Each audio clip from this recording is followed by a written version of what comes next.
Can aliens account for the origin of life?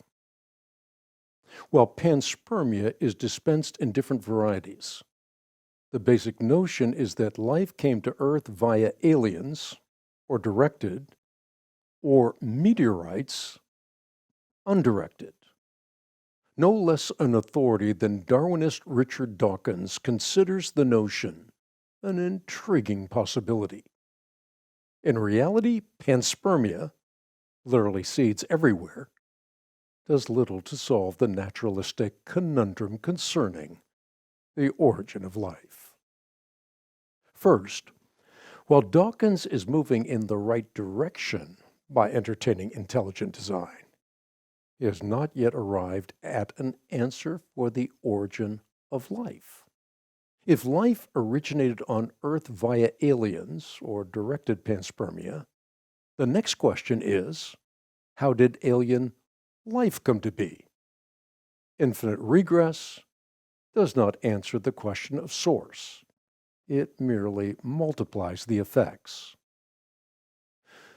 Furthermore, even swallowing the desperate notion that life miraculously originated somewhere else in the universe, the odds that it would survive such lethal threats as ultraviolet radiation on a meteoritic journey to the surface of the Earth, or undirected panspermia, is effectively non-existent.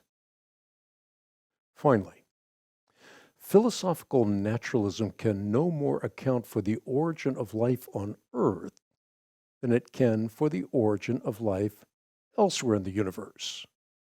The biological organization of life is simply too complex for formation apart from the intentional design of an intelligent designer.